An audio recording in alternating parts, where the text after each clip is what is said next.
ដៃកាន់អាវុធអត់មានរញរីរត់កាត់ឧបសគ្គតាមបទបញ្ជីយើងទាំងអង្គគ្នាព្រោះតែទឹកដីពេលនោះរូបខ្ញុំផ្ដាំកូនប្រុងស្រីស្លាប់ព្រមទឹកដីបាក់មិនសោកស្ដាយផ្ដាំញាតសន្តាននឹកគុណពុកម្ដាយសូមជួយកំចាយ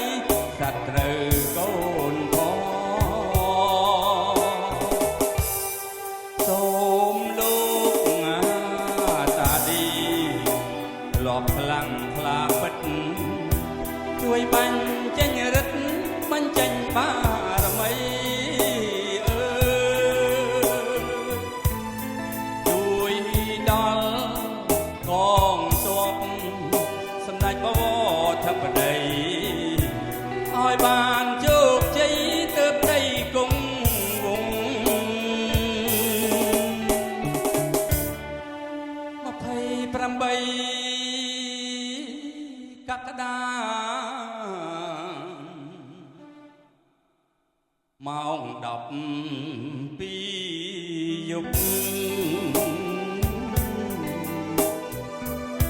ពេលនោះកងទ័ពបានត្បោយទុកភ័យ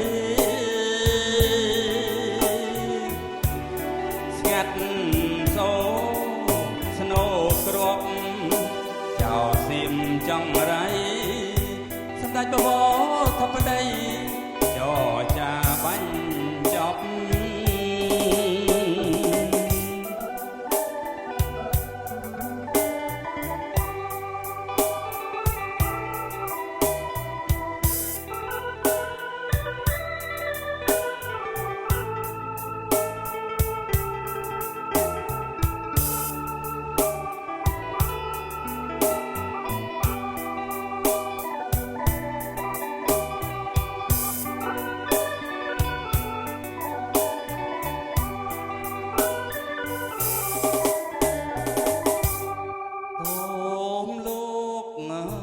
តាឌី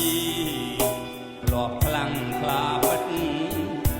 ជួយបាញ់ចេញរិទ្ធបាញ់ចេញបារមីជួយដល់កងទ័ពសម្ដេចបវរធិបតីឲ្យបានជោគជ័យទើបដីគង់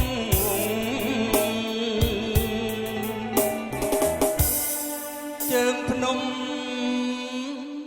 33ស្ទើរខ្សែហើយខ្ញុំ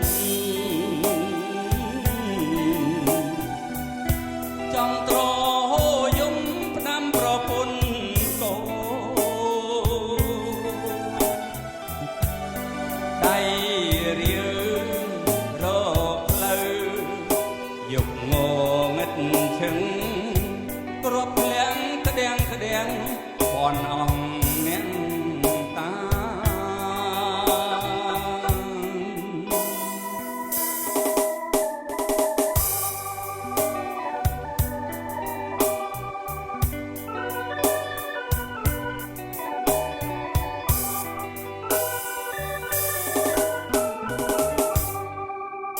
បាទអរគុណ